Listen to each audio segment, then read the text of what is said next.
এক নম্বর প্রশ্ন, কেন সৃষ্টি করলেন? উত্তর দিলাম যে আল্লাহ বললেন ইবাদতের জন্য। দুই নম্বর প্রশ্ন, আল্লাহ আপনার ইবাদত কতদিন পর্যন্ত করতে হবে?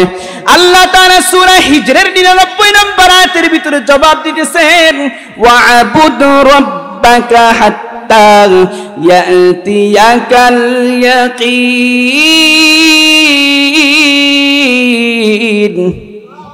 তোমরা তোমাদের রবের ইবাদত করো ইয়াকিন আসা পর্যন্ত। কি আসা পর্যন্ত? ইয়াকিন। অনেকে বলে যে আমার ইয়াকিন হয়ে গেছে, আমার আর ইবাদত করা লাগবে না। আরে ভাই, না না না, মুফাসসিরিনে কেরাম ইয়াকিনের ব্যাখ্যা করেছেন ইয়াকিন মানে হলো মৃত্যু। ইয়াকিন মানে মৃত্যু। তোমরা ইবাদত করবা তোমাদের মৃত্যু আসা পর্যন্ত। তিন নম্বর প্রশ্ন রবের কাছে জানতে চাই, ও আসমানের মালিক, তাহলে কি আমাদের মৃত্যু হয়ে যাবে? আল্লাহ তাআলা সূরা আনকাবুতের 57 নম্বর আয়াতের ভিতরে জবাব দিতেছেন, কুল্লু নাফসিন যায়িকাতুল মাউত সুম্মা ইলাইনা তুরজাউন। প্রতিটি প্রাণীকেই মৃত্যুর স্বাদ আস্বাদন করা লাগবে এবং আল্লাহর দিকেই ফিরে যেতে হবে। কেউ আল্লাহর থেকে বাঁচতে পারবে না। 4 নম্বর প্রশ্ন রবের কাছে জানতে চাই, আমি সিলেটের অধিবাসী, এখান থেকে যদি পলায়ন করে অন্য কোন দেশে চলে যায়, মক্কায় চলে যায়, মদিনায় চলে যায়, তাহলে রব তোমার কাছে জানতে চাই মৃত্যুর হাত থেকে বাঁচতে পারবো কি পারবো না? আল্লাহ তাআলা সূরা আহজাবের 16 নম্বর আয়াতের ভিতরে জবাব দিয়ে দিয়েছেন, কুল্লাই ইয়ানফাকুমুল ফিরারু ইন ফারারতুম মিনাল মাউতি আবিল কাতলা। যদি তোমরা মৃত্যুর হাত থেকে বাঁচার জন্য অথবা হত্যার হাত থেকে বাঁচার জন্য পলায়ন করো, হে নবী আপনি জানায়া দিন, কোনো উপকারে আসবে না। 5 নম্বর প্রশ্ন রবের কাছে, আমি একটা ঘর বানাই, লোহার একটা খাঁচা বানাই, কাচের একটা ঘর বানাই, যেই ঘরে পিপিলিকা ঢুকতে পারবে না, ও আসমানের মালিক জানায়া দাও ওই ঘরে আজরাইল ঢুকতে পারবে কি পারবে না? আল্লাহ পাক রব্বুল আলামিন সূরা নিসার 78 নম্বর আয়াতের ভিতরে জবাব দিয়েছেন, আইনামা তাকুনু ইউদরিকুমুল মাউতু ওয়ালাউ কুনতুম ফি বুরুজিম মুশাইয়াদা। তুমি যেখানেই থাকো না কেন, সুউচ্চ সুদৃঢ় দুর্গের মধ্যেও যদি অবস্থান করো, মৃত্যু অবশ্যই তোমার সাথে আলিঙ্গন করবে। 6 নম্বর প্রশ্ন রবের কাছে জানতে চাই, ও আসমান জমিনের মালিক, যখন মৃত্যু হবে 1 মিনিট আগে পরে হওয়ার সম্ভাবনা আছে কিনা? আল্লাহ তাআলা সূরা আরাফের 34 নম্বর আয়াত এবং সূরা ইউনূসের 49 নম্বর আয়াতের ভিতরে জবাব দিয়েছেন, লিকুল্লি উম্মাতিন আজাল ফাইযা জাআ আজালুহুম লা ইস্তাখিরুনা সাআতাও ওয়া লা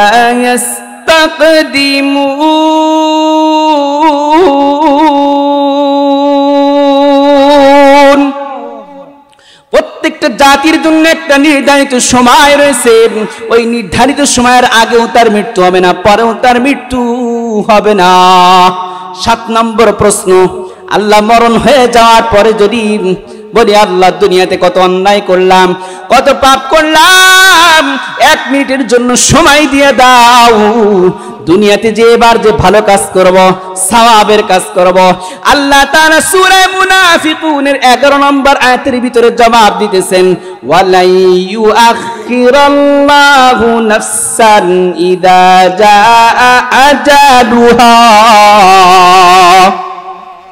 যখন নির্ধারিত সময় চলে আসবে, নির্ধারিত সময় চলে আসার পরে আর তার অবকাশ দেওয়া হবে না। নির্ধারিত সময় চলে আসলেই তাকে মৃত্যুর কাটাই দণ্ডায়মান হতে হবে, মৃত্যুর কাঠগড়ায়। ইয়া আইয়ুহাল্লাযীনা আমানু তাকুল্লাহ হাক্কা তুকাতিহি ওয়া লা তামুতুন্না ইল্লা ওয়া আনতুম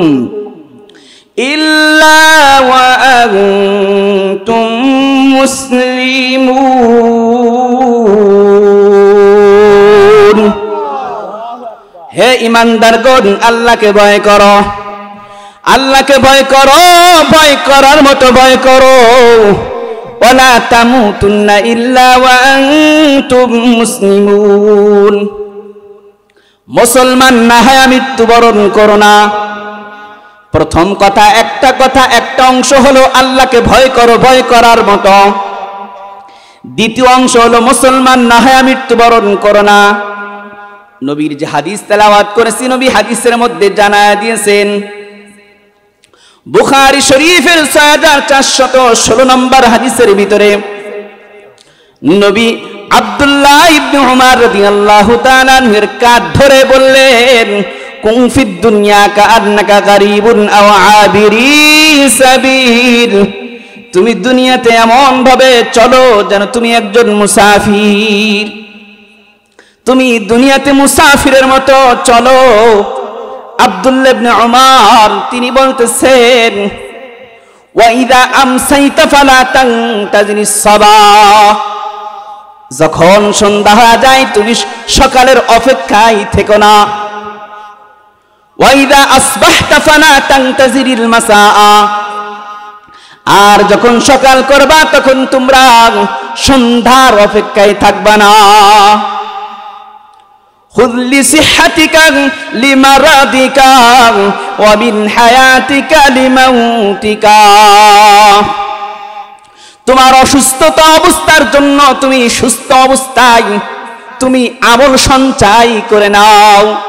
তোমার মৃত্যুর জন্য, মৃত্যুর অবস্থার জন্য তুমি তোমার জীবদ্দশায় তুমি প্রস্তুতি গ্রহণ করে নাও। কারণ মৃত্যু চলে আসলে আর প্রস্তুতি গ্রহণ করার সময় থাকবে না। তাহলে আল্লাহ তাআলা কোরআনে কি বললেন? ভয় করো, আল্লাহকে ভয় করার মতো করো।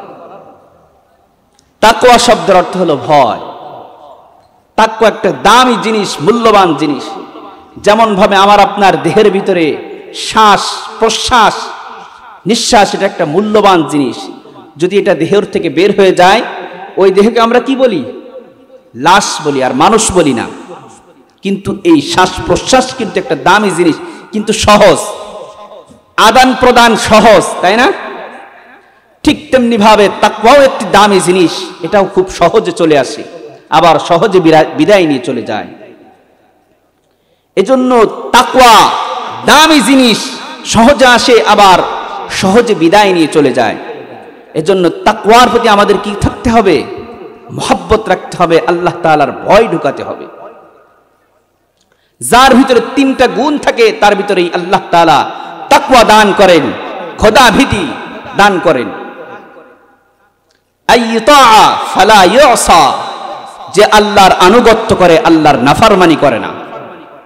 2 নম্বর আইয়ুযকারা ওয়ালা ইউনসা, আল্লাহকে স্মরণ করে, আল্লাহকে ভুলে যায় না। 3 নম্বর আইয়ুশকারা ফালা ইউকফা, আল্লাহ তাআলার কৃতজ্ঞতা আদায় করে, আল্লাহ তাআলার নাশুকর হয় না, অকৃতজ্ঞ হয় না। তাহলে এই 3টা গুণ যার ভিতরে থাকবে, আল্লাহ তাআলা তাকে কি দান করবেন? তাকওয়া দান করবেন। তাকওয়ার এই মেডিসিন আল্লাহ পাক রব্বুল আলামিন তাকে দান করে দিবেন। যদি সহজে বলি তাহলে ফিউলুল খায়রাত ওয়া তারকুল মুনকারাত, খারাপ কাজ ছেড়ে দাও, ভালো কাজ গ্রহণ করো। তাকওয়ার হক হলো, মুফাসসিরিনে কেরাম লিখেছেন যে আল্লাহর আনুগত্য যত কিছু আছে সবগুলো গ্রহণ করে নাও, আল্লাহর নিষিদ্ধ যত কাজ আছে সব ছেড়ে দাও। তাকওয়ার অর্থ ভয়, খাউফুন মানেও ভয়, খাশিয়া মানেও ভয়। ইয়া আইয়ুহাল্লাযীনা আমানুত্তাকুল্লাহ, হে ঈমানদারগণ আল্লাহকে ভয় করো। তাকওয়া মানেও ভয়, খাউফুন মানে ভয়। আল্লাহ তাআলা সূরা নাজিয়ার 40 নম্বর আয়াতে কারিমার ভিতরে বলতেছেন, ওয়া আম্মা মান খাফা মাকামা রাব্বিহি ওয়া নাহান নাফসা আনিল হাওয়া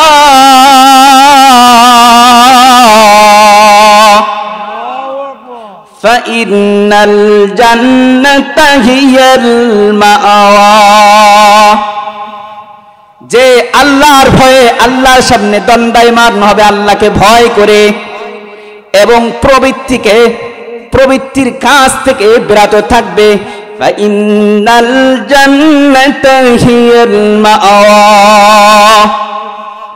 রব্বুল আলামিন জানায়া দেন ওই ব্যক্তির আবাসস্থল হবে জান্নাত। কারা কারা জান্নাতে যেতে চাও একটু হাত উঠাও। আর কারা যেতে চাও না দেখি। যারা যেতে চায় না তারা এখনো মাহফিলের আওয়াজ যাওয়ার পরও আসবে না। আর যে সকল বান্দাগুলো হাত উঠাইছে, ও আল্লাহ তোমার হাবিবের ভাষ্যমতে, তোমার হাবিব তো বলেছে মুসাফিরের দোয়া কবুল হয়। আল্লাহ যে হাতগুলো দেখতেছে রে মালিক, এই হাতগুলো ওয়ালাদেরকে তুমি জান্নাতের বাসিন্দা বানায় দিও আল্লাহ। তাহলে তাকওয়া মানেও ভয়, খাউফুন মানেও ভয়, খাশিয়া মানেও ভয়। আল্লাহ তাআলা সূরা হাশরের 21 নম্বর আয়াতে কারিমার ভিতরে বলতেছেন, লাউ আনজালনা হাযাল কুরআনা আলা জাবালিন লারাআইতাহু খাশিআন মুতাসাদ্দিআন মিন খাশিয়াতিল্লাহ। ও দুনিয়ার মানুষ, আমি রব্বুল আলামিন যদি কোরআনকে পাথরের উপরে নাজিল করতাম, লারাআইতাহু তোমরা দেখতে পাইতা পাথর আমি রব্বুল আলামিনের ভয়ে বিনীত এবং বিদীর্ণ হয়ে যাইত। তাহলে তাদের ভিতরে আল্লাহর ভয় আছে, কিন্তু বনি আদম আশরাফুল মাখলুকাত এর ভিতরে আল্লাহর ভয় নাই। যদি ভয় থাকতো কোরআনের বিরুদ্ধে কথা বলতে পারতো না। আজকেও গতকাল একটা ঘটনা দেখলাম, খাগড়াছড়িতে অন্তঃসত্ত্বা মহিলাকে মুখ খুলতে বাধ্য করা হয়েছে পরীক্ষা দেওয়ার জন্য, শিক্ষার্থীকে স্কুলে প্রবেশের জন্য, শিক্ষা কেন্দ্রে প্রবেশের জন্য তাকে মুখ খুলতে বাধ্য করা হয়েছে। অথচ আল্লাহর বিধানে সূরা আহজাবের 33 নম্বর আয়াত আল্লাহ পর্দার ব্যাপারে আদেশ করেছেন। নবী তার হাদিসের ভিতরে তিরমিজি শরীফের 1173 নম্বর হাদিসের ভিতরে বলেছেন, আল মারআতু আওরাতুন ফাইদা খারাজাত ইস্তাশরাফাহু শাইতান। মহিলা হলো আবরণীয় বস্তু। মহিলা যদি বেপরদায় বের হয়ে যায় তাহলে শয়তান তার দিকে চোখ তুলে তাকায়। এজন্য পর্দার আড়ালে অবস্থানরত আম্মা জানেরা বেপরদায় বের হইবা না। নবী বলেছেন, যদি তোমরা বেপরদায় বের হয়ে যাও, আল্লাহ পাক রব্বুল আলামিন ওই শয়তান তোমাদের জন্য চোখ তুলে তাকানোর সুযোগ দিয়ে দেয়। এজন্য সাবধান, বেপরদায় চলা যাবে না। সূরা আহজাবের 33 নম্বর আয়াতে আল্লাহ বলতেছেন, ওয়াকারনা ফি বুয়ুতিকুন্না ওয়ালা তাবাররাজনা তাবাররুজাল জাহিলিয়াতিল উলা।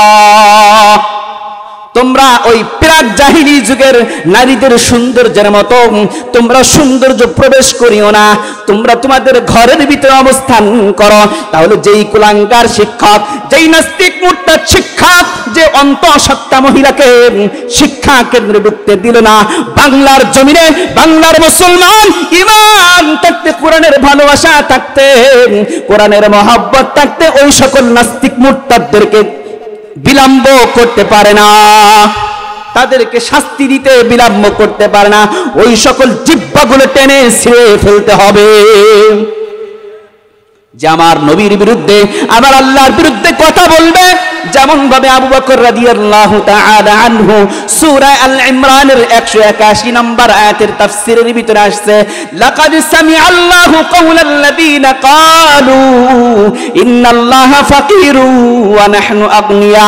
তাফসীরে জালালাইন, তাফসীরে মাযহারি, তাফসীরে বাগাবী সহ বিভিন্ন তাফসীরের কিতাবের, একাধিক তাফসীরের কিতাবের ভিতরে এই ঘটনাটা উল্লেখ করেছেন।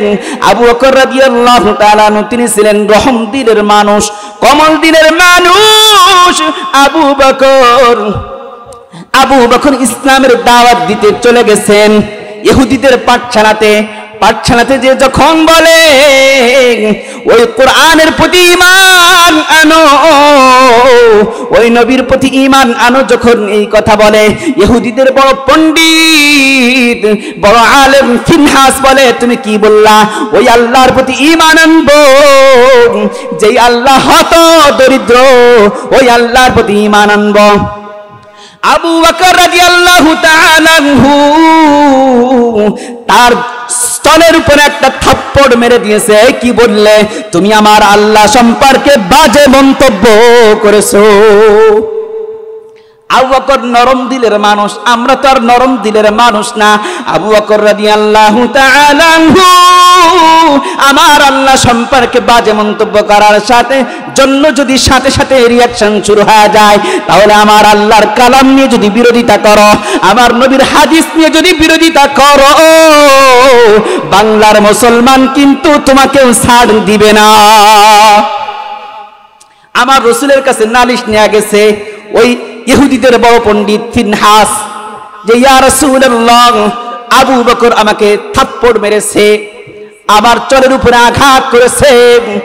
রাসূল বিশ্বাস করতে পারতেছে না। রাসূল বলতেছে আবু বকর না উমর মেরেছে, বারবার একই কথা বলতেছে। আর ইহুদি বড় পণ্ডিত বলতেছে না না না, আবু বকরই আমাকে থাপ্পড় মেরেছে। এরপরে আবু বকর উপস্থিত হয়ে গেছে। রাসূল জিজ্ঞাসা করতেছেন, আমি কিন্তু আমার বানানো কথা বলতেছি না। মুফাসসিরিনে কেরাম কোরআনের তাফসীরের ভিতরে এই ঘটনাটা উল্লেখ করেছেন। রাসূল বলতেছেন, হে আবু বকর, তুমি কে থাপ্পড় মেরেছো? আবু বকর রাদিয়াল্লাহু তাআলা আনহু বলতেছেন, ইয়া রাসূলুল্লাহ, কি জন্য মেরেছি এটা আগে শুনেন। ও তো আমার আল্লাহ সম্পর্কে বাজে মন্তব্য করেছে, এজন্য আমি ওকেই থাপ্পড় মেরেছি। যখন আমাদের কোরআনের বিরুদ্ধে, মসজিদ মাদ্রাসার বিরুদ্ধে, উলামায়ে কেরামের বিরুদ্ধে ষড়যন্ত্র হয়, তখন উলামায়ে কেরাম রাস্তায় নেমে আসে, তখন রাস্তায় চলে আসে। যেমন ভাবে আবু বকর রাদিয়াল্লাহু তাআলা আনহু আমার আল্লাহ সম্পর্কে বাজে মন্তব্য করার কারণে ওই ফিনহাস নামক পণ্ডিতকে থাপ্পড় মেরেছিল, আমরাও ঠিক ওই আবু বকরের ভূমিকায় দাঁড়ায় যাই। রাসূলকে যখন কসম দিচ্ছে, ওয়াল্লাহি বিল্লাহি তাল্লাহি, যত কসম আছে কসম খেয়ে ফেলল যে আমি আবু বকরের সামনে এ কথা বলি নাই, আল্লাহ হত দরিদ্র। আল্লাহ পাক রব্বুল আলামিন জিবরাইল আমিনকে ডাক দিয়ে বললেন, ও জিবরাইল আমিন, যাও যাও, আমার আবু বকরের সাক্ষী আমি রব্বুল আলামিন নিজেই। সূরা আল ইমরানের 181 নম্বর আয়াত আল্লাহ সাক্ষী দিতেছেন, লাকাদ সামিআল্লাহু কাওলাল্লাযীনা ক্বালু ইন্নাল্লাহা ফাকীরু ওয়া নাহনু আগনিয়া। আল্লাহ বলেন, এ রাসূল শুনে নেন, আবু বকরের সাক্ষী আমি রব্বুল আলামিন নিজেই। আমি রব্বুল আলামিন নিজেই শুনেছি যে আমাকে হত দরিদ্র বলেছে, আর তারা হলো ধনী। শুনে নাও, শুনে নাও, এ দুনিয়াবাসী, তোমরা সকলেই হলো ফকির, নির্দল, দরিদ্র, আর আমার আল্লাহ হলো ওয়াল্লাহু হুয়াল গানিয়্যু ওয়া আনতুমুল ফুকারা।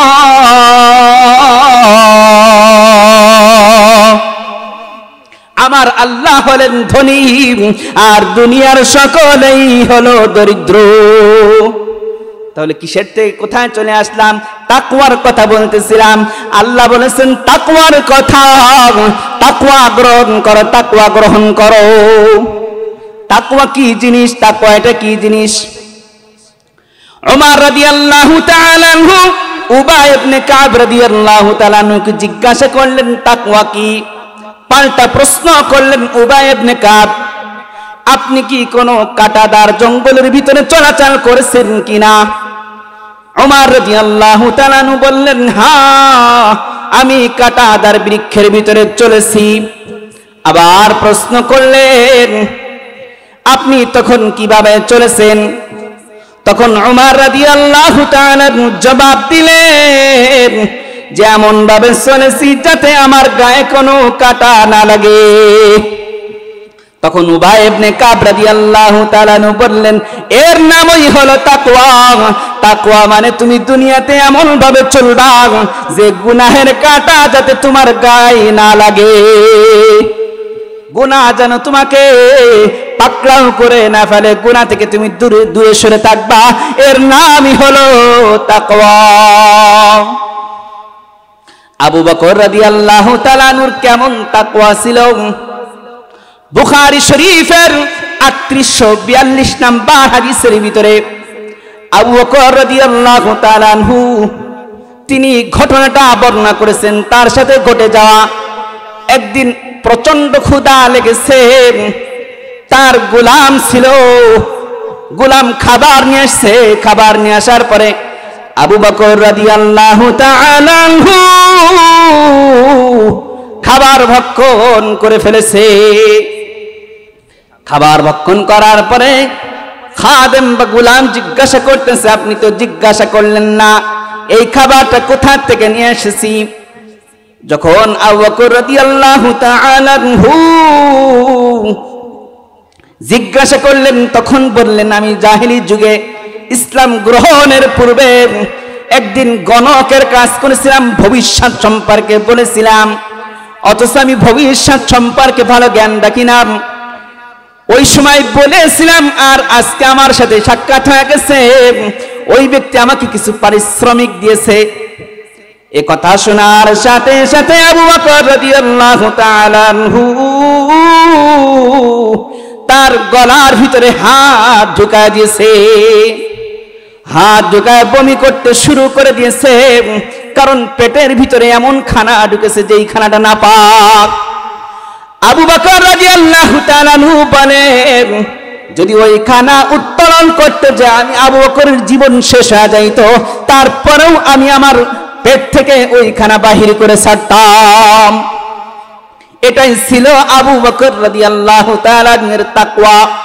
আর কাহেন গণক সম্পর্কে আমার নবী আত-তারগীব ওয়াত তারহীবের 4640 নম্বর হাদিসের ভিতরে বলেছেন, মান আতা আররাফান কাহিনান ফাসাদ্দাকাহু বিমা ইয়াকুল ফাকাদ কাফারা বিমা উনজিলা আলা মুহাম্মদ। যেই ব্যক্তি কোন গণকের কথা বিশ্বাস করল এবং মুহাম্মদ সাল্লাল্লাহু আলাইহি ওয়াসাল্লামের উপরে যা নাজিল করেছি সেটাকে অবিশ্বাস করলো, সে কুফরি করলো। তাহলে গণকের কথা বিশ্বাস করা যাবে না। কেউ যদি বলে তোমার ভবিষ্যতে এটা হবে, তাহলে ওই কথা বিশ্বাস করা যাবে না। নবী বলেছেন বিশ্বাস করলে ফাকাদ কাফারা, সে কুফরি করলো। ওমর রাদিয়াল্লাহু তাআলা আনহুর কেমন তাকওয়া ছিল? ওমর রাদিয়াল্লাহু তাআলা আনহুর তাকওয়ার ব্যাপারে মুয়াত্তা মালিকের 592 নম্বর হাদিসের ভিতরে ঘটনাটা উল্লেখ করেছেন। ওমর রাদিয়াল্লাহু তাআলা আনহু দরবারে দুধ নিয়ে আসছেন। তিনি দুধ অনেক পছন্দ করতেন, দুধ পান করে ফেললেন। পান করে ফেলার পরে ওই খাদেম বলতেছে, এই দুধ কোথাকার জানেন? এই দুধ হলো, আমি একটা এলাকায় গেছিলাম, সেখানে জাকাতের কিছু প্রাণী ছিল, ওই প্রাণী থেকে দুধ দহন করেছে, দহন করার পরে আমাকে দিয়েছে, আমি আপনাকে এই দুধ দিয়ে দিলাম। তখন উমর রাদিয়াল্লাহু তাআলা আনহু গালের ভিতরে হাত ঢুকায় বমি করতে শুরু করে দিলেন। বলতেছেন, এই খাবারটা তো আমার জন্য সাদকা আর আপনার জন্য হাদিয়া। তখন উমর রাদিয়াল্লাহু তাআলা আনহু কি জবাব দিলেন? ওমর বলেন, আমি রব্বুল আলামিনের সামনে ব্যাখ্যা দেওয়ার মতন ক্ষমতা তো আমার নাই, আমি এখন অত বড় হই নাই। তাহলে উমরের তাকওয়া যদি এই হয়, ও সিলেটবাসী, তাহলে আমাদের তাকওয়া কেমন হওয়ার দরকার ছিল। অথচ ওই উমারের ব্যাপারে আমার নবী, রহমতের নবী, মায়ার নবী তিরমিজি শরীফের 3686 নম্বর হাদিসের ভিতরে বলেছেন, লাউ কানা বাদি নবিয়্যুন লাকানা উমার, আমার পরে কেউ যদি নবী হতো সেই ব্যক্তি হতো আমার উমার। তাহলে ওই উমারের ব্যাপারে এত বড় কথা আমার নবী বলেছেন, এরপরেও কিন্তু ওই ওমরের তাকওয়া কেমন ছিল। তাহলে আমি আপনি কোথায় চলে গেলাম? আরে শুধু তাই না রে ভাই, আমার আল্লাহ পাক রব্বুল আলামিন নিজে ওমরের মতের সাথে মত পোষণ করেছেন। সূরা বাকারার 125 নম্বর আয়াতের ভিতরে আল্লাহ তাআলার কাছে আবেদন করলেন আল্লাহর নবীর কাছে ওমর, যে ইয়া রাসূলুল্লাহ, যদি মাকামে ইব্রাহিমকে নামাজের জায়গা বানায় নিতেন ভালো হইতো। ওমরের মতের সাথে আমার আল্লাহ পাক রব্বুল আলামিন মতামত পোষণ করে কোরআনের আয়াত নাজিল করে দিলেন, ওয়াত্তাখিযু মাকাম ইব্রাহিম মুসাল্লা। হে নবী, আপনি মাকামে ইব্রাহিমকে নামাজের স্থান বানান। ওমর রাদিয়াল্লাহু তাআলার মতের সাথেই আমার আল্লাহ পাক রব্বুল আলামিন মত পোষণ করেছেন। আরো একাধিক মত রয়েছে। রাসূলের দরবারে অসৎ লোক আসে, রাসূলকে পরামর্শ দিলেন, ইয়া রাসূলুল্লাহ, যদি আপনি আপনার স্ত্রীদেরকে ওই অসৎ লোকদের থেকে পর্দার ব্যবস্থা করতে দিতে ভালো হতো। আল্লাহ তাআলা সূরা আহজাবের 33 নম্বর আয়াত নাযিল করে জানা দিলেন, ওয়াকারনা ফি বুয়ুতিকুন্না ওয়ালা তাবাররাজনা তাবাররুজাল জাহিলিয়াতিল উলা। ইয়া আল্লাহ, আল্লাহ জানা দিলেন নবীকে, হে নবী,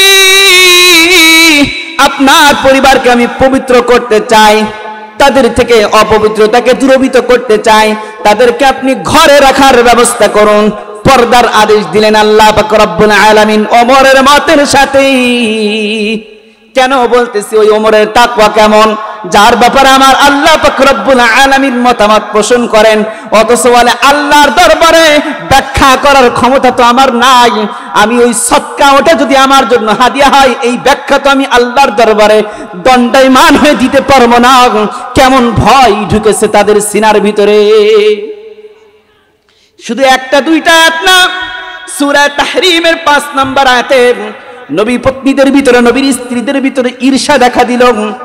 দেখা দেওয়ার পরে উমর রাদিয়াল্লাহু তাআলা সতর্কের বাণী জানায় দিলেন, আল্লাহ যদি চাহেন হতে পারে যে তোমাদের সমস্ত স্ত্রীদেরকে তালাক দিয়ে দিবেন, আল্লাহ তাআলা এর চাইতে নবীকে ভালো স্ত্রী দান করবেন। আসা রাব্বুহু আইয়াতাল্লাকাহু আজওয়াজান খায়রাম মিনকুন্না মুসলিমাতিন মুমিনাতিন কানিতাতিন তাইবাতিন আবিদাতিন সাইহাতিন সাইয়্যিবাতিন ওয়া আবকারা। আসা রাব্বুহু আইয়ুবদিলাহু আজওয়াজা, হতে পারে আল্লাহ তাআলা তোমাদের চাইতে ভালো স্ত্রী দান করবেন। তোমাদেরকে তালাক দেওয়ার পরে যারা হবে মুমিন, যারা হবে মুসলিম, যারা হবে নামাজে দণ্ডায়মান, যারা হবে ইবাদতকারিনী, যারা হবে তাকওয়া অবলম্বনকারিনী, যারা হবে কুমারী, যারা হবে অকুমারী, এমন স্ত্রী দান করবেন। আল্লাহ তাআলা ওমরের মতের সাথে সূরা তাহরিমের 5 নম্বর আয়াত নাজিল করে দিলেন। বদরের যুদ্ধে ওই যে 70 জন বন্দী হয়েছিল বেঈমান নাফরমানেরা, সকলেই পরামর্শ দিয়েছিল যে দুইটা লাভ হবে, একটা হলো গনিমতের মাল অর্জন হবে, আর একটা হলো পরবর্তীতে তারা মুসলমান হয়ে যাবে। কিন্তু ওমর রাদিয়াল্লাহু তাআলা আনহু এবং সাদ ইবনে মুআজ রাদিয়াল্লাহু তাআলা এর মতামত ছিল যে তাদের প্রত্যেককে হত্যা করে ফেলা। আমার আল্লাহ উমরের মতের সাথে সূরা আনফালের 67 নম্বর আয়াত নাযিল করে জানা দিলেন, ওয়া মা কানা লিন-নাবিয়্যি আন ইয়াকুনা লাহু আসরা হাত্তা حتى يثخن في الأرض تريدون عرض الدنيا والله يريد الآخرة নবীদের জন্য সমচিত নয় যারা বন্দী হবে তাদেরকে রক্ত প্রবাহিত না করে ছেড়ে দেওয়া এটা নবীদের জন্য সমচিত নয় তোমরা দুনিয়া চাও আর আমার আল্লাহ চান হলো আখিরাত নবী বলতেছেন আল্লাহর আযাব দ্রুত চলে আসতেছিল কিন্তু তোমাদের জন্য লৌহে মাহফুজে লিপিবদ্ধ ছিল না যে গনিমতের মাল তোমাদের জন্য হারাম অন্যান্য নবীর উম্মতের জন্য গনিমতের মাল ছিল হারাম আর উম্মতে মুহাম্মদের জন্য হালাল হয়ে গেছে এজন্য আযাব আসেনি আর যদি আযাব চলেই আসতো ওই উমর আর সাদ ইবনে মুআজ ব্যতীত সকলেই আযাবে গ্রেফতার হয়ে যেত ওমরের মতের সাথে কে মত পোষণ করলেন আসমান জমিনের মালিক ওমরের মতের সাথে মত পোষণ করলেন শুধু তাই না মুনাফিকদের জানাজার ব্যাপারে ওমর রাদিয়াল্লাহু তাআলা বললেন মুনাফিকের জানাজার নামাজ না পড়াই ভালো হবে ওমর রাদিয়াল্লাহু তাআলা এই কথা বললেন বলার পরে আল্লাহ পাক রব্বুল আলামিন আয়াত নাযিল করে জানা দিলেন ওয়ালা তুসাল্লি আলা আহাদিন মিনহুম মাতা আবাদান ওয়ালা তাকুম আলা কবরি তার ছেলে ছিল মুনাফিকের ছেলে ছিল মুসলমান আব্দুল্লাহ ইবনে উবাই এই উবাই ছিল মুনাফিক আব্দুল্লাহ রাসূলের কাছে যে আবেদন করে আমার বাবা ইন্তেকাল করেছে তার জানাজার নামাজটা আপনি পড়াবেন এবং আপনার গায়ের যে জামা আছে এই জামাটা আমার বাবার কাফনের কাপড় হিসেবে দিবেন মুহাদ্দিসিনে কেরাম সূরা তাওবার 84 নম্বর আয়াতের ব্যাখ্যার ভিতরে তাফসীর মারিফুল কোরআনের ভিতরে লিখেছেন যে কেন রাসূল জামাটা দিলেন ওই বদরের যুদ্ধে যেই দিন আব্বাস রাদিয়াল্লাহু তাআলা বন্দী হয়েছিল কারোর জামা আব্বাস রাদিয়াল্লাহু তাআলার গায়ে ফিট হয় না ওই উবাই মুনাফিকের সরদার তার জামাটাই আব্দুল্লাহ ইবনে আব্বাস রাদিয়াল্লাহু তাআলা খালি গায়ে ছিল তার গায়ে খেটেছিল এজন্য রাসূলের কাছে যখন আব্দুল্লাহ তার বাবার জন্য তার বাবা মুনাফিক এরপরও রাসূলের কাছে জামাটা চাইলে রাসূল জামা দিয়ে দিলেন আর জানাজার নামাজের ব্যাপারে ওমর নিষেধ করলেন এই সূরা তাওবার 80 নম্বর আয়াত আল্লাহ বলেছেন আম লাম তাস্তাগফির লাহুম ইন তাস্তাগফির লাহুম 70 মাররাতান ফালান ইগফিরাল্লাহু লাহুম তাদের জন্য ইস্তেগফার করুন অথবা না করুন কোনো পার্থক্য নাই ইস্তেগফার করলেও maaf হবে না না করলেও maaf হবে না যদিও আপনি 70 বার ইস্তেগফার করেন ওমরের কথাই নবী বলেছিলেন যে 70 বারের কথা বলেছে আল্লাহ পাক রব্বুল আলামিন আমি 70 বারের চেয়েও বেশি ইস্তিগফার করব ওই মুনাফিকের জন্য আল্লাহ ওমরের মতের সাথে সূরা তাওবার 84 নম্বর আয়াত নাযিল করে জানায়া দিলেন ওয়ালা তুসাল্লি আলা আহাদিন মিনহুম মাতা আবাদান ওয়ালা তাকুম আলা কবরি আপনি মুনাফিকের নামাজ পড়বেন না এবং তাদের কবরের পাশেও যাইবেন না কারণ আল্লাহ বলতেছেন ইন্নাহুম কাফারু বিল্লাহি ওয়া রাসূলিহি ওয়া মা হুম ফাসিকুন তারা ফাসিক অবস্থায় আল্লাহ এবং রাসূলকে অস্বীকার করেছে এবং ফাসিক অবস্থায় মৃত্যুবরণ করেছে তাহলে এই ঘটনাটা কেন বললাম এতগুলো আয়াত দিয়ে রেফারেন্স কেন বললাম যে ওমরের ব্যাপারে আমার আল্লাহ পাক রব্বুল আলামিন নিজেই মতামত পোষণ করেন অথচ ওই ওমর আল্লাহর দরবারে কেমন ভাবে ব্যাখ্যা পেশ করবে এই সাহস হয় না আর আমরা বলি যে যাকাতের মাল খায়ানি পরে ব্যাখ্যা করে ছেড়ে দিব আই মুসলমান আফসোস কোথায় রাখবো ইতিহাসের পাতায় আরো একজন ওমর আছে ওমর ইবনে আব্দুল আজিজ রাহমাতুল্লাহি আলাইহি যিনি এমন একজন বাচ্চা ছিলেন যার বাচ্চা চলাকালীন যার খেলাফত চলাকালীন বকরি এবং বাঘ একই পানি পান করার স্থানে পান করত কেউ কারোর দিকে তাকাইতো না আল বিদায়া ওয়ান নিহায়া কিতাবের ভিতরে লিখেছেন একদিন এক মহিলা দেখতেছে বাঘ ওই বকরির উপরে ছাগলের উপরে আক্রমণ করতেছে তখন ওই মহিলা চিল্লানি দিয়ে বলল, হয়তো ওমর ইবনে আব্দুল আজিজ মারা গেছে। মারা না গেলে কিভাবে? বাঘ ছাগলের উপর আক্রমণ করে, বকরির উপর আক্রমণ করে, তাহলে মারা গেছে। খোঁজ নিয়ে দেখলো 2-3 দিন আগেই ওমর ইবনে আব্দুল আজিজ দুনিয়া থেকে বিদায় নিয়ে চলে গেছে। এমন একজন বাচ্চা ছিলেন যে ঈদের দিন সন্তানদেরকে নতুন কাপড় পরিধান করানোর মতো টাকা ছিল না। একদিন ডাক বিভাগে পার্শ্ববর্তী এলাকা থেকে কিছু খেজুর আসছে হাদিয়া স্বরূপ। ওমর ইবনে আব্দুল আজিজ দেখতেছেন খেজুর আসছে তার জন্য হাদিয়া। যিনি বাদশা ছিলেন, হাদিয়া আসছে, কিন্তু ওই হাদিয়াটা আসছে সরকারি ডাক বিভাগের গাড়িতে। তখন বলতেছে, খেজুর তো হাদিয়া আমার জন্য নেওয়া বৈধ, কিন্তু এই ডাক বিভাগের গাড়ির ভাড়া তো আমার পক্ষ থেকে না, এটা তো বাইতুল মালের পক্ষ থেকে দেওয়া হয়, এজন্য আমি ওই খেজুর গ্রহণ করব না, ওই খেজুর সবগুলো দান করিয়া দাও। তাহলে এটাই ছিল তাদের তাকওয়া। আর আমার আপনার তাকওয়া কেমন? এজন্য ও সিলেটবাসী, আজকে যে এই মাহফিল থেকে যদি তাকওয়া আল্লাহর ভয় নিয়ে যেতে পারো, তাহলে এই মাহফিলটাই সফল কাম হয়ে যাবে। এই তাকওয়ার শিক্ষা দেওয়া হয়। একটু তাকায় দেখো, কোরআনের মাদ্রাসা, এই মাদানিয়া ইন্টারন্যাশনাল তাহফিজুল কোরআন থেকে, কওমি মাদ্রাসা থেকে এই তাকওয়ার শিক্ষা দেওয়া হয়। সন্তানকে যদি কোরআনের হাফেজ বানাও, সন্তানকে যদি আলেম বানায়া দাও, তাহলে ওই সন্তান তাকওয়ার মেডিসিন পেয়ে যাবে। আল্লাহ কি বললেন? ইয়া আইয়ুহাল্লাযীনা আমানুত্তাকুল্লাহ হাক্কা তুকাতিহি ওয়া লা তামুতুন্না ইল্লা ওয়া আনতুম মুসলিমুন।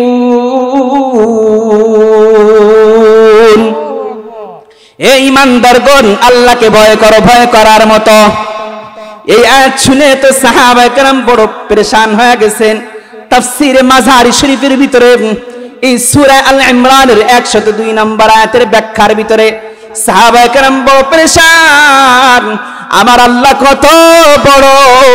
সূরা বাকারার 255 নম্বর আয়াত আল্লাহ বলতেছেন, ওয়াসিআ কুরসিয়ুহুস সামাওয়াতি ওয়াল আরদ। আমার আল্লাহর চেয়ার এত বড়, এত বড় যে আসমান জমিন আমার আল্লাহর চেয়ার বেষ্টন করে রেখেছে। তাহলে আমার আল্লাহ কত বড়, কত বড়! আমার আল্লাহর মতন যে ভয় করার মতো ভয় করতে বলেছে। এজন্য সাহাবায়ে কেরাম বড় পেরেশান, আল্লাহকে ভয় করার মতো ভয় করতে বলেছে। সাহাবায়ে কেরাম পেরেশান হয়ে গেছে। আল্লাহ তাআলা আয়াত নাযিল করে জানায়া দিয়েছেন, ফাত্তাকুল্লাহা মাসতাতাতুম। সূরা তাগাবুনের 16 নম্বর আয়াত নাযিল করে আল্লাহ জানায়া দিলেন, তোমাদের সাধ্য মোতাবেক তোমরা আল্লাহকে ভয় করো। আল্লাহ যেমন বড়, আল্লাহকে তেমন ভয় পাওয়ার কথা বললেন।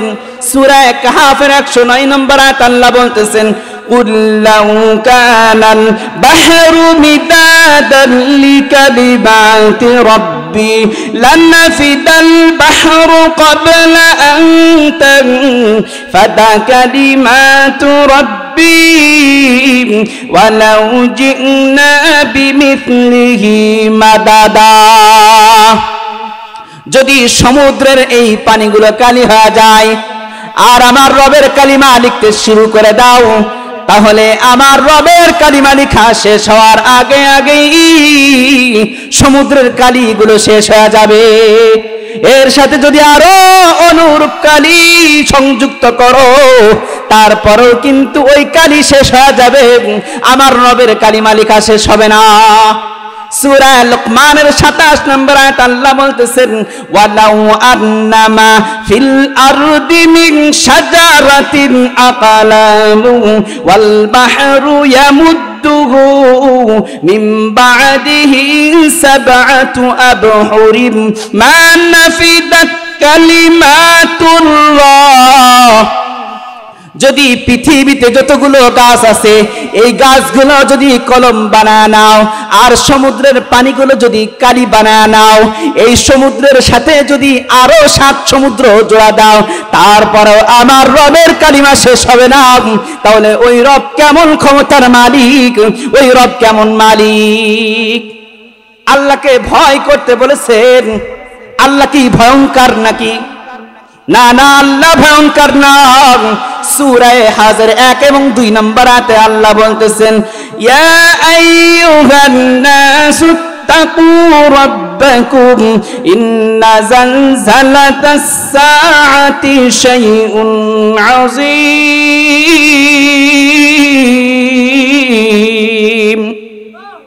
হে দুনিয়ার লোক সকল, আল্লাহকে ভয় করো, তোমাদের রবকে ভয় করো। অর্থাৎ কিয়ামতের বড় কম্পন রয়েছে, ভয়াবহ কম্পন। ইয়াউমা তারাউনাহা তাযহালু কুল্লু মুরদিআতিন আম্মা আরদাআত ওয়া তাযাউ কুল্লু যাতি হামলিন হামলাহা ওয়া তারান নাসা সুকারা ওয়া মা হুম বিসুকারা ওয়ালাকিন্না আযাবাল্লাহি শাদীদ।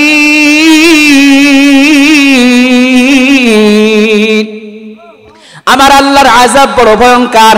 সেই দিন দেখবা দুধপানকারিনী মা তার সন্তানের কথা ভুলে গেছে, গর্ভধারিণী মা সন্তানকে পোশাক করে ফেলবে, অনুভব করতে পারবে না। কেন কেন কেন? মানুষ সব নেশাগ্রস্তের মতো দৌড়াইতে থাকবে। আল্লাহ নিজেই জবাব দিয়ে বলতেছেন, ওয়ামা হুম বিসুকারা ওয়ালাকিন্না আযাবাল্লাহি শাদীদ।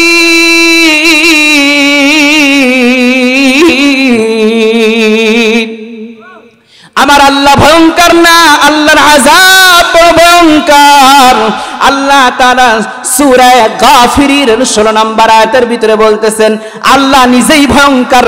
লিমানিল মুলকুল ইয়াউম লিল্লাহিল ওয়াহিদিল কাহ্হার। আজকের দিনের রাজত্ব কার? মহারাগে রাগান্বিত আল্লাহ নিজেই জবাব দিবেন, কেউ জবাব দেওয়ার ক্ষমতা পাইবে না।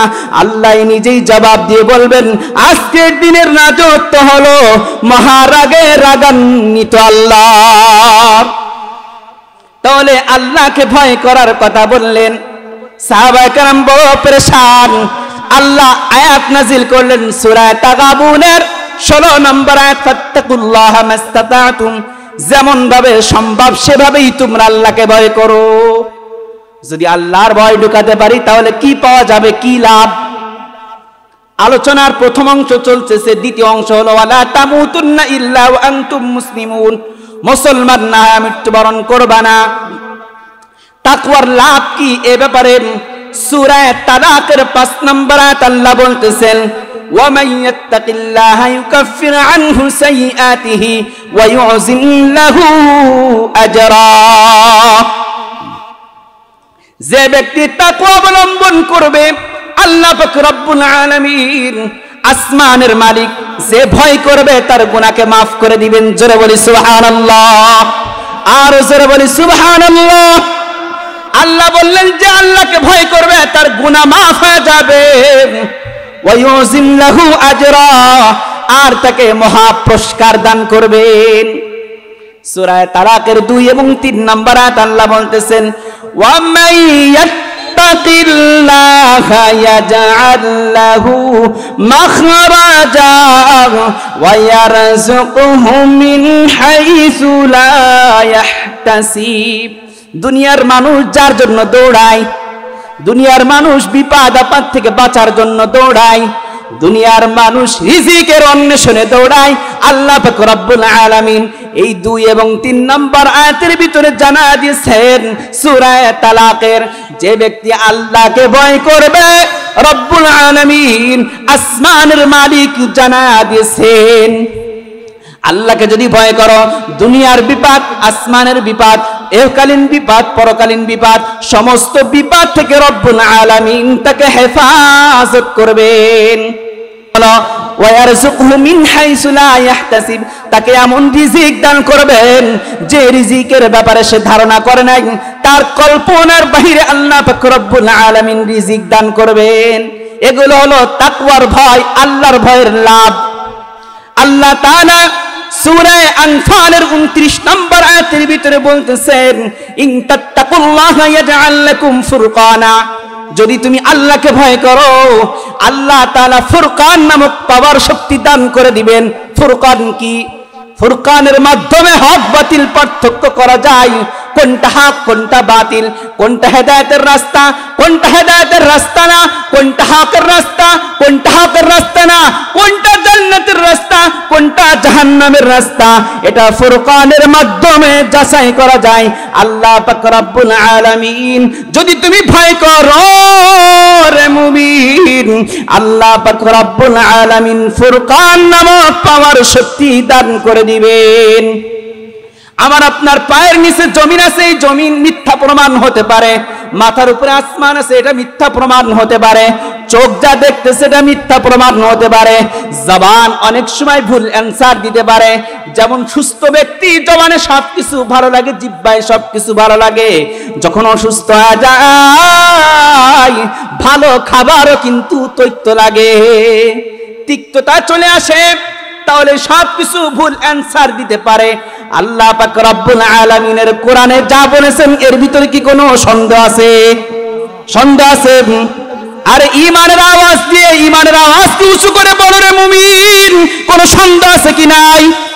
কোনো সন্দেহ নাই। আল্লাহ তাআলা সূরা আরাফের 96 নম্বর আয়াতে আল্লাহ বলতেছেন, ওয়ালাউ আন্না আহলাল কুরা আমানু واتقوا لفتحنا عليهم بركات من السماء,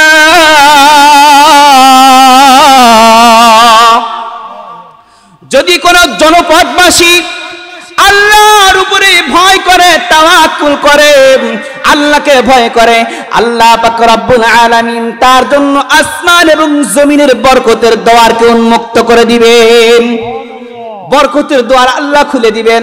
তাহলে আমাদের আর কিসের সমস্যা আছে? আমাদের তো আর কোনো সমস্যা থাকবে না। আল্লাহ পাক রব্বুল আলামিন যেই বান্দার ভিতরে তাকওয়া থাকবে, ভয় থাকবে, এতগুলো পুরস্কার দান করবেন। পুরস্কার নিতে রাজি আছি কে কে? একটু হাত তুলে দেখায়। আল্লাহ তাআলা সকলকে পুরস্কার নেওয়ার তৌফিক দান করুন। আল্লাহ তুমি কিয়ামতের কঠিন ময়দানে আমাদেরকে তোমাদের ভয়, তোমার ভয়কারী হিসেবে দাঁড় করায় রে আল্লাহ।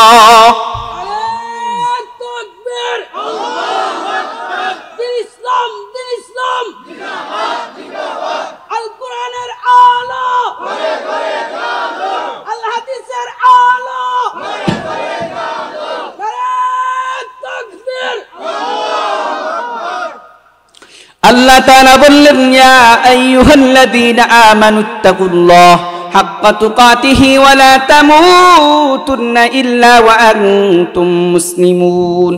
হে ঈমানদারগণ, আল্লাহকে ভয় করার মতো ভয় করো এবং মুসলমান না হয়ে মৃত্যুবরণ করো না। মুসলমান না হয়ে মৃত্যুবরণ করতে আল্লাহ নিষেধ করলেন। যতদিন আমি আপনি মুসলমান হব না ততদিন পর্যন্ত মৃত্যু হবে না, তার মানে কি এটা বুঝাইছেন? না না না, মুসলমান যতদিন পর্যন্ত হব না ততদিন মৃত্যু হবে না, এ কথাটা ভুল।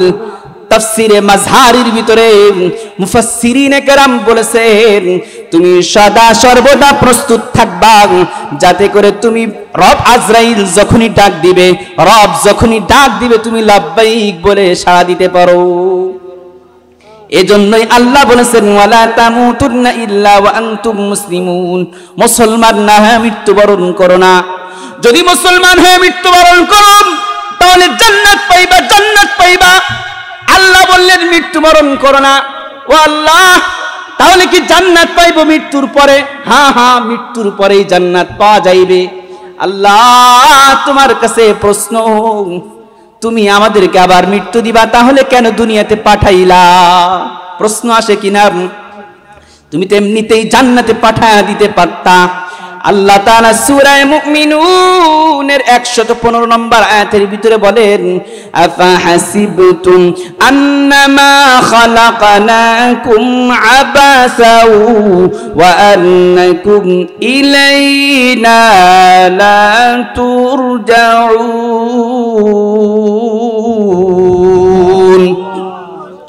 তোমরা কি ধারণা করেছো আমি রব্বুল আলামিন তোমাদেরকে অনার্থক সৃষ্টি করেছি?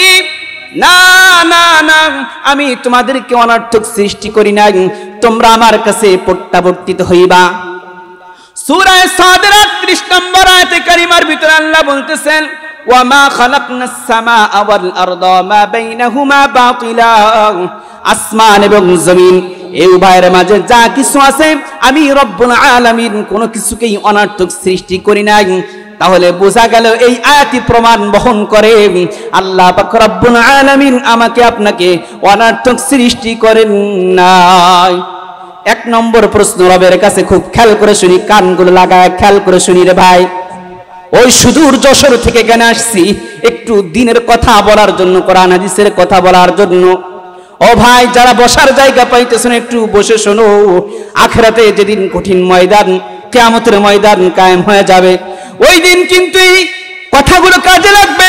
যদি আজকে তুমি এই কথাগুলো মান্য করতে পারো, কিয়ামতের কঠিন ময়দানে যেদিন সূর্যটা মাথার উপরে চলে আসবে, গুনাহগারের মাথার মগজগুলো টস টস করে ফেটে যাবে, মানুষ সব ইয়া নাফসি করে দৌড়াইতে থাকবে। তিরমিজি শরীফের 2434 নম্বর হাদিসের ভিতরে আসছে, সকলে ইয়া নাফসি করে দৌড়াইতে থাকবে রে। ওই দিন শুধু আমার আপনার নবী বলবেন, ইয়া রাব্বি উম্মতি, ইয়া রাব্বি উম্মতি। আমার উম্মতের কি উপায় হবে, আমার উম্মতের কি উপায় হবে? এজন্য ওই নবীর আশিক যারা আছো, ওই নবীর কোরআনের বাণীগুলো শোনাইতেছি, ওই নবীর মুখস্থিত জবানের হাদিসগুলো শোনাইতেছি রে ভাই। ও সিলেট এলাকার ভাইরাম, একটু প্যান্ডেলের ভিতরে চলে আসো, জান্নাতের বাগিচায় চলে আসো। রব্বুল আলামিনের ফেরেশতারা তোমাদেরকে ক্যামেরাবন্দি করে রাখতেছে। কিয়ামতের কঠিন ময়দানে এগুলো তোমাদের নাজাতের জন্য জরিয়া হয়ে যাবে।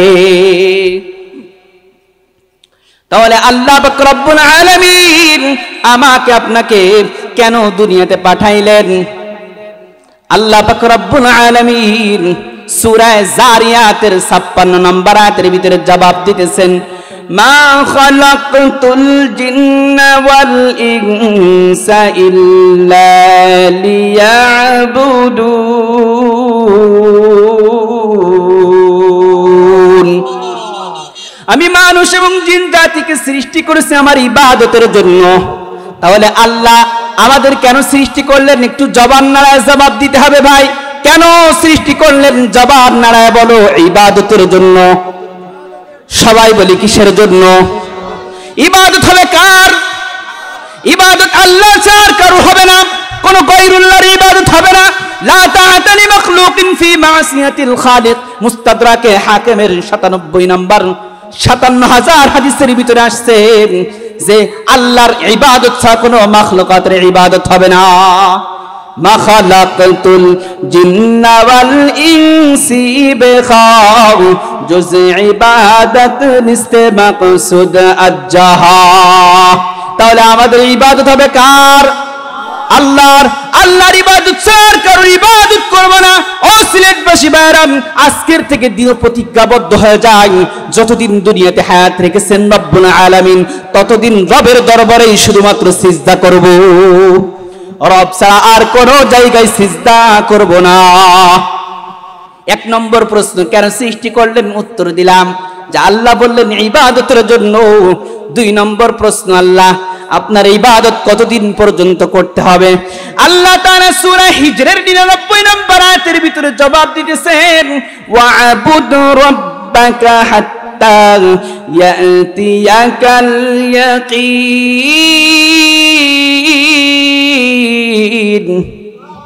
তোমরা তোমাদের রবের ইবাদত করো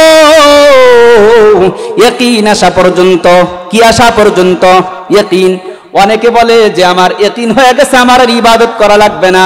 আরে ভাই না না না, মুফাসসিরিনে কেরাম ইয়াকিনের ব্যাখ্যা করেছেন ইয়াকিন মানে হলো মৃত্যু। ইয়াকিন মানে মৃত্যু, তোমরা ইবাদত করবা তোমাদের মৃত্যু আসা পর্যন্ত। 3 নম্বর প্রশ্ন রবের কাছে জানতে চাই, ও আসমানের মালিক, তাহলে কি আমাদের মৃত্যু হয়ে যাবে? আল্লাহ তাআলা সূরা আনকাবুতের 57 নম্বর আয়াতের ভিতরে জবাব দিতেছেন, কুল্লু নাফসিন যায়িকাতুল মাউত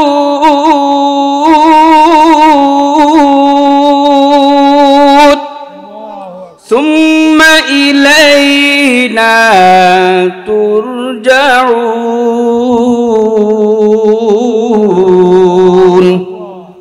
প্রতিটি প্রাণীকেই মৃত্যুর স্বাদ আস্বাদন করা লাগবে এবং আল্লাহর দিকেই ফিরে যেতে হবে, কেউ আল্লাহর থেকে বাঁচতে পারবে না।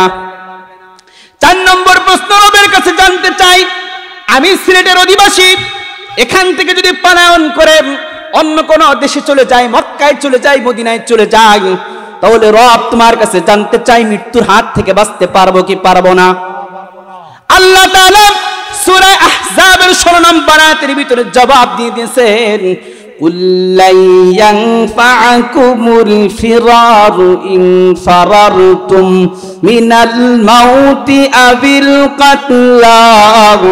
যদি তোমরা মৃত্যুর হাত থেকে বাঁচার জন্য অথবা হত্যার হাত থেকে বাঁচার জন্য পলায়ন করো, হে নবী আপনি জানায়া দিন, কোনো উপকারে আসবে না।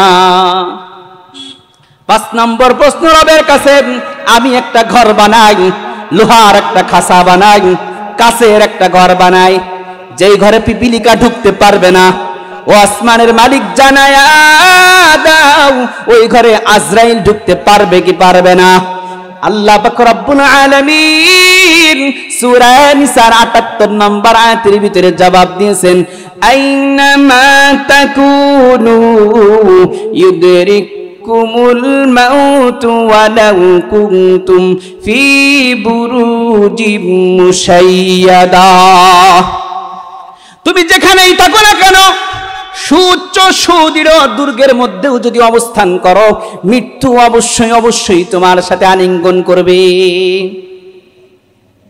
6 নম্বর প্রশ্ন রবের কাছে জানতে চাই, ও আসমান জমিনের মালিক, যখন মৃত্যু হবে 1 মিনিট আগে পরে হওয়ার সম্ভাবনা আছে কিনা? আল্লাহ তাআলা সূরা আরাফের 34 নম্বর আয়াত এবং সূরা ইউনূসের 49 নম্বর আয়াতের ভিতরে জবাব দিয়েছেন, লিকুল্লি উম্মাতিন আজাল ফাইযা জাআ আজালুহুম লা ইস্তাখিরুনা সাআতাও ওয়া লা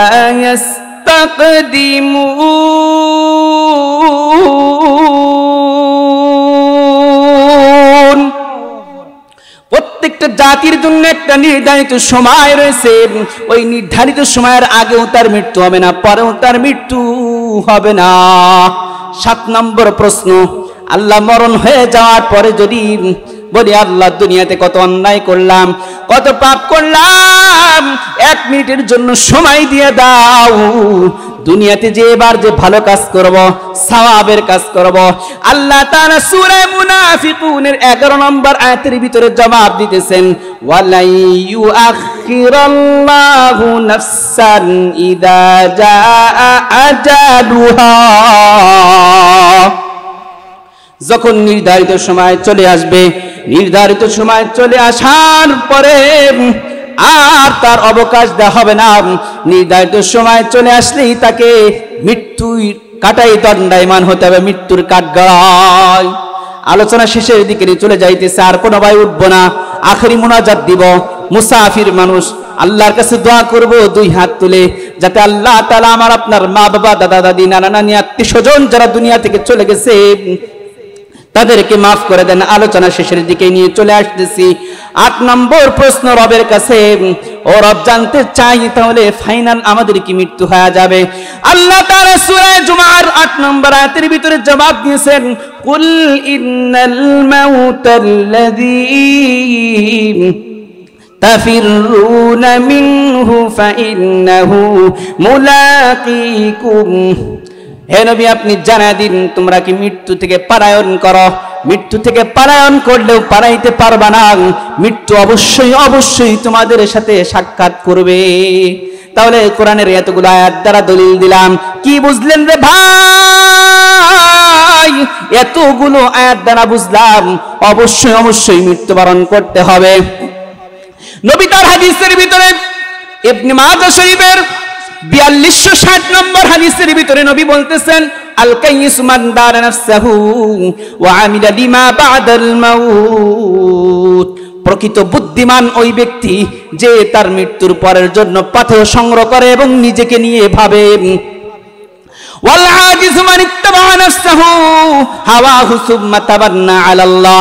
আর ওই ব্যক্তি প্রকৃত নির্বোধ, যেই ব্যক্তি অনাকাঙ্ক্ষিত ঘটনার জন্য আকাঙ্ক্ষা করে, অথচ দুনিয়াতে এমন কাজ করেছে যার জন্য সে আকাঙ্ক্ষা করতে পারে না, শুধু আকাঙ্ক্ষাই করে কিন্তু কাজ করে না, ওই ব্যক্তির নির্বোধ। আর বুদ্ধিমান ওই ব্যক্তি যে মৃত্যুর পরের জন্য পাথেয় সঞ্চয় করে। এজন্য আমার আপনার অবশ্যই অবশ্যই মৃত্যুবরণ করতে হবে। মরণ থেকে যতই পালাও মরণ তোমায় নিবে গিরি, যদিও সুদূর আকাশ পানে লুকাও সেথায় লাগিয়ে সিঁড়ি। নদী পাতে নৌকা চালাও ও মাঝি ভাই, বেলা ডুবার আগে আমি ওপার উঠতে চাই। ডুবে গেলে বেলারে আর ওঠে না, ভেঙ্গে গেলে মেলার আর জমে না। এ দুনিয়া মিশে গলে ভাই শুধুই আশার খেলা ঘর। সব বুঝিলে বুঝবি রে মন, কে আপন আর কে বাবার। কোথা থেকে আগমন কোথায় যেতে হবে রে, কে আনিল কি কারণে জানা নাই ভবেতে। নদীরে কুল ভাঙ্গে ও কুল গলে, এই তো নদীর খেলা। সকাল বেলার ধনীর তুই ফকির সন্ধ্যাবেলা। ये चमन सहरा भी होगा, ये खबर बुलबुल को दो, ताकि अपनी जिंदगी को छूछ कर कुर्बा करे। कवि बुलबुल पाखी के डाक दे बोलतेছে, হে বুলবুল পাখি তুমি এই সুন্দর বাগিচার উপরে খেলাধুলা করতেছো, শুনে নাও শুনে নাও। এই সুন্দর বাগিচা কিন্তু একদিন থাকবে না। এই বাগিচা যেহেতু একদিন থাকবে না, তুমিও কিন্তু থাকবা না। ও সিলেট এলাকাবাসী ভাইরা, তোমরা যে দুনিয়ার উপরে চলাচল করতেছ, এই দুনিয়া কিন্তু একদিন থাকবে না, এই দুনিয়া শেষ হয়ে যাবে। অতএব তোমরাও কিন্তু থাকতে পারবা না। कैसे कैसे ताजदारू पादशाह चल बसे, ओ खजीनू बाला खाना शान शौकत क्या हुई। कैसे कैसे खूबसूरत जानहा शाहजादिया, तन बदन सब गल गया है शक्ल सूरत क्या हुई। ও পর্দার আড়ালে অবস্থানরত আম্মা জানেরা, তুমি বাচ্চার স্ত্রী হও না কেন, তুমি বড় রূপবতী হও না কেন, তোমার এই রূপের চেহারা রূপের গৌরব একদিন নিঃশেষ হয়ে যাবে। যেদিন তোমার কবরের ভিতরে রেখে আসবে, তোমার এই সুন্দর লাবণ্য চেহারাগুলো ওই পোকামাকড়ে খেয়ে শেষ করে ফেলবে। এজন্য সময় থাকতে রবের গোলামি করো। আল্লাহ তাআলা সূরা বাকারা 28 নম্বর আয়াতে বলতেছেন, কাইফা তাকফুরুনা বিল্লাহি ওয়া কুনতুম আমওয়াতান ফাআহইয়াকুম সুম্মা ইউমীতুকুম সুম্মা ইউহয়ীকুম সুম্মা ইলাইহি তুরজাউন।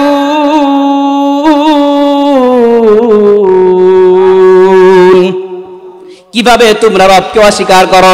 তাফসীর ইবনে কাসিরের ভিতরে মুফাসসিরিনে কেরাম বলেছেন, কাইফা তা'বুদুনা ওয়ুজুদাহু, কিভাবে তোমরা রবের সাথে অংশীদারিত্ব সাব্যস্ত করো। আই তা'বুদুনা মাহু গায়রাহু, অর্থাৎ রবের সাথে তোমরা অন্য কাউকে কিভাবে ইবাদতের উপযুক্ত মনে করো। ওয়া কুনতুম আমওয়াতা, আই ওয়া কুনতুম আদামান ফাখরাজাকুম মিনাল ওয়ুজুদ, তোমরা অনস্তিত্বে ছিলে, আমি রব্বুল আলামিন তোমাদেরকে অস্তিত্বে আনায়ন করেছি। তাফসীরে বাগাবীর ভিতরে বলতেছেন, ওয়া কুনতুম আমওয়াতা, আইফি আসলাবি আবাইকুম, তোমরা তোমাদের পিতাদের পৃষ্ঠদেশে ছিলে। ফাহিয়াকুম আইফি দুনিয়া ওয়াল আরহাম, আমি তোমাদেরকে দুনিয়া অথবা মায়ের রেহেমের ভিতরে তোমাদেরকে সৃষ্টি করেছি। ওয়া কুনতুম আমওয়াতা, আবার তোমরা মৃত্যুবরণ করবে। ইনদা ইনখিজাই আজালিকুম, যখন তোমাদের পরিসমাপ্তি, যখন তোমাদের নির্দিষ্ট সময়ের পরিসমাপ্তি ঘটে যাবে, তখন তোমরা মৃত্যুবরণ করবে। সুম্মা তুরাদ্দুন, অতঃপর আইয়ুরাদ্দুনা ফিদ দুনিয়া ওয়াল আখিরা ফায়ুজসিকুম বিআমালিকুম, তোমাদেরকে আখিরাতের দিকে হাঁকায় নিয়ে যাওয়া হবে। কেন কেন কেন তোমাদেরকে আখিরাতের দিকে হাঁকায় নিয়ে যাওয়া হবে? তোমাদেরকে ওই আখিরাতের দিন রব্বুল আলামিন তোমাদের আমলনামা তোমাদেরকে বুঝায়া দিবেন। কেউ আমল নামা পাবে ডান হাতে, কেউ পাবে বাম হাতে। এজন্য ভাই সকলের কাছে আমার উদারত আহ্বান, এই যতটুকু আলোচনা শুনলাম আমাকে এবং সকলকে এই অনুযায়ী জীবনকে পরিচালনা করে পরকালে যাতে আমরা এখানে যেভাবে একত্রিত হয়েছি সকলেই যাতে একটু হাত তুলে দেখা দিন। হাত তুলে সকলে আল্লাহ, সকলকে হাত তুলে, সকলে হাত তুলি। আল্লাহ সকলকে এভাবে একত্রিত হয়ে আবার জান্নাতে যাওয়ার তৌফিক দান করুন। আল্লাহ সকলকে মা বাবার আনুগত সন্তান বানায় দাও আল্লাহ। আল্লাহ মসজিদ মাদ্রাসার কি বানায় দিয়ে আল্লাহ, আল্লাহ দেশদ্রোহী রাষ্ট্রদ্রোহী হিসেবে আমাদেরকে বানায় না রে আল্লাহ, আমাদেরকে দেশের একজন সেবিক বানায় নিও আল্লাহ। আমাদের প্রত্যেককে মুত্তাকি পরেজগার আল্লাহ তোমার খালিস বান্দা বানায় নিও আল্লাহ। ইয়া আল্লাহ তুমি আমাদের সকলকে কবুল করে নিও আল্লাহ। আমিন আমিন আমিন।